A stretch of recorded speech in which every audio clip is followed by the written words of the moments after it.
O que eu falo, cito arquitetos, engenheiros, eu cito advogados, que é o povo que trabalha com a normatização, jornalistas que trabalham com comunicação. O que acontece? Eu me formei em 2001, direito. Me formei com Código Civil antigo. Quando eu vou fazer alguma citação de artigo, eu tenho que tomar muito cuidado para que eu não fale o número do artigo que eu fui formada. Né? É difícil trazer para o Código Civil novo em termos de número, porque consolidou na minha mente a questão do antigo. Então, mesmo que o texto se repita no novo, eu tenho essa dificuldade. Se a gente não trabalhar com arquitetos, com advogados, com engenheiros, desde o começo, na universidade, a gente não vai ter uma transformação estrutural e cultural na sociedade, eu acredito. Eu defendo muito a questão de nós trabalharmos com esses profissionais o conceito de acessibilidade universal que o Paulo falou, que é fato, desde esse começo, para que a gente forme esses profissionais já nesse contexto, assim como eu fui formada no antigo. Então, assim, os exemplos que você deu de lei são muito interessantes. Agora, foi discutido... Assim, estar nessa casa é muito importante. Eu sempre me coloco à disposição para, antes de um projeto de lei, alguma coisa, vamos discutir, vamos ver se é possível chamar o segmento envolvido. Por exemplo, foi muito interessante o debate com os supermercados aqui, antes da vistoria. Já virou um curso de capacitação que foi chamado pelo Luiz.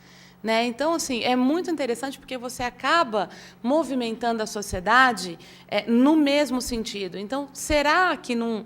Por exemplo, obrigar que haja computadores nas drogarias. Eu não acompanhei o processo de tramitação. Foi na legislatura passada. Exatamente. Esse projeto ele foi mas ele foi sancionado? Mas a Câmara derrubou. A Câmara derrubou. Derrubou. Mas, por exemplo, não seria interessante chamar... na construção desse projeto de lei, da discussão, conversar com representações de classe das farmácias, das drogarias, observar se o computador é a melhor, né? Observar se isso seria a melhor solução, tanto de custo quanto de viabilidade mesmo, porque, por exemplo, como que nós vamos sentar e observar né, o computador? Não é mais fácil utilizar o atendente? Exatamente, eu não posso ter posso ajudar ali. Não é mais legal para mim ter sei lá, um código de barras que eu posso ver no medicamento com o celular? Sim. Né? Então, não por é isso assim. que é interessante, Manu, que além de secretária, você é deficiente visual. Uhum. Então, você consegue entender melhor a questão do deficiente visual, mas também tem a questão das outras deficiências. Enquanto vocês discutiam, eu estava pensando aqui, viu, Mirna? E essa questão desse debate, a questão da deficiência, eu acho que perpassa também por outras questões. A gente falou muito aqui das questões básicas, né? Falou-se de banheiros, por exemplo. Eu conheço muitos lugares em Campinas, restaurantes, que o banheiro não... Se o deficiente físico precisar usar, ele não consegue. O deficiente visual consegue chegar. A Manu levantou bem essa questão do braille. O braille está lá, mas como é que ele chega até lá? O deficiente visual chega, o cego, mas o deficiente físico não consegue. Portinhas apertadas. Ou tem porta apertada. Tem um lugar nobre na cidade, eu não vou citar o nome aqui, mas que não tem elevador, é uma escada imensa para a pessoa chegar. Eu chamei o gerente, ele não teve uma resposta para me dar. Eu falei, e como é que faz se um cadeirante vir aqui? Isso é a questão básica. Mobilidade, transporte, os banheiros, o direito de ir e vir.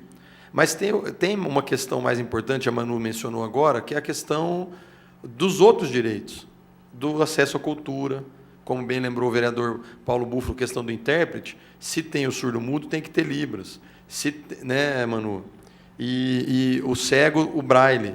Ou os canais com closed caption hoje, que o cego consegue assistir televisão, porque tem um acompanhamento por áudio do que acontece lá. Não sei se você já viu isso. Que é aquela interpretação. Que é a audiodescrição, closed né? caption não, é para o surdo-mudo, mas Audiodescrição. a audiodescrição de filmes Isso. e etc.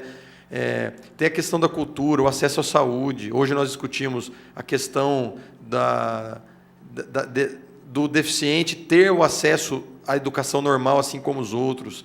Muitos deles precisam de cuidados especiais na escola. Será que as escolas estão preparadas para receber o deficiente? Então, esse debate, eu acho a questão da mobilidade, a questão do urbanismo, Manu, muito importante, mas eu acho que vai além.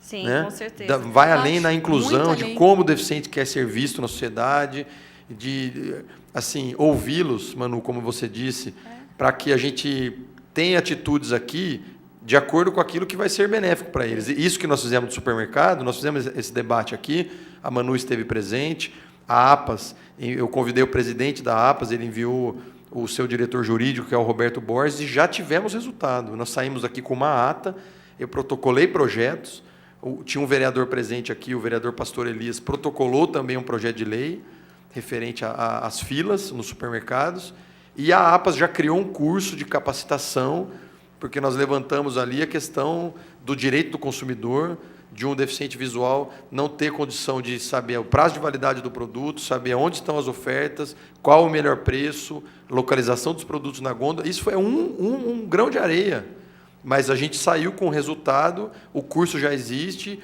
e os supermercados estão podendo enviar. Nós protocolamos um projeto que o supermercado precisará disponibilizar no mínimo 2 pessoas, não é contratar funcionários apenas para aquilo, mas capacitar funcionários para que eles possam atender. Então, isso saiu de um debate onde estavam representados vários deficientes aqui, e não saiu da cabeça de um vereador ou de um prefeito, Manu, mas de sugestões que foram levantadas. Então, mobilidade é importante, mas eu acho que nós precisamos estender esse assunto para outras questões. Isso, e falando nessa extensão, a Manu disse lá no começo sobre a questão intersetorial, e agora, tanto o vereador quanto a Manu também disseram, olha, a gente tem que pensar na saúde, na educação, etc.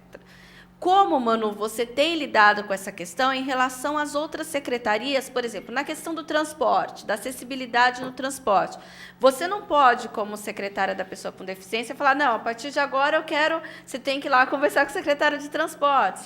Na questão da educação também, como você tem lidado com isso?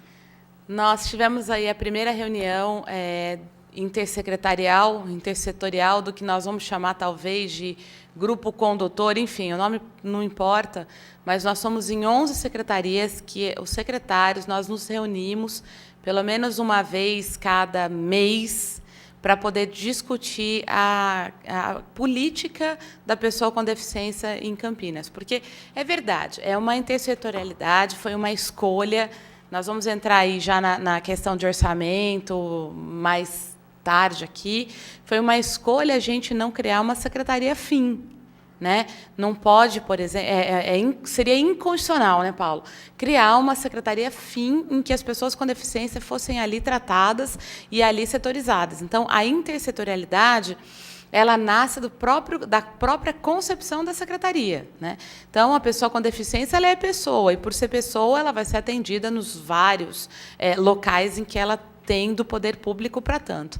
Então, assim, praticamente, nós temos aí já esse grupo, as discussões são todas pautadas nesse grupo, então... Eu falo para o Benassi, por exemplo, olha aqui, cadê o Buzz Alert, o que você está fazendo, né? Sim. Onde nós estamos. Tem novidades explica o que é o Buzz Alert, viu, Manu? Que acho que quem está assistindo a TV Câmara, às vezes não está informado. Viu, é verdade, bem lembrado, vereador.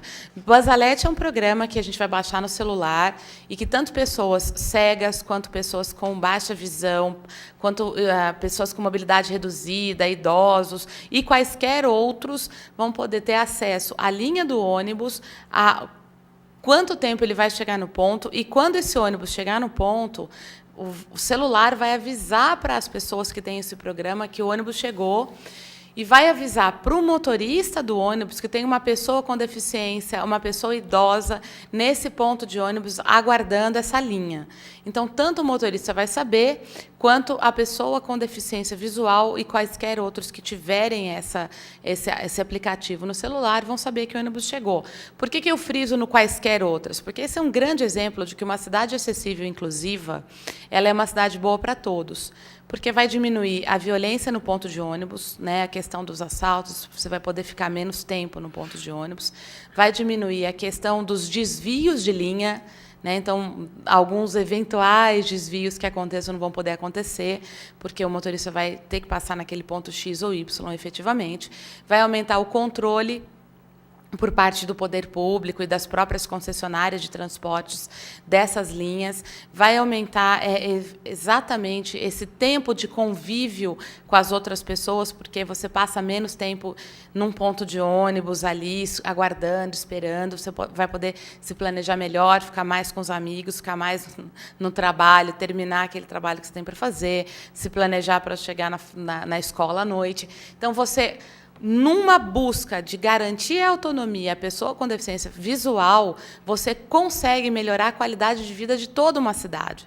Gente, assim, essa questão de ir além é exatamente isso que o Luiz Lauro falou, que o Paulo também citou, que a gente trabalha. Eu sempre falo que a acessibilidade e inclusão, ela passa pelo desconforto.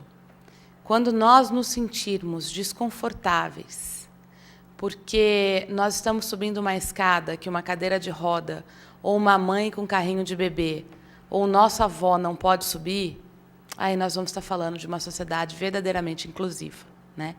Então, praticamente, nós temos esse grupo de secretários, praticamente hoje a secretaria trabalha com o intangível, estar visível para criar o desconforto para a sociedade.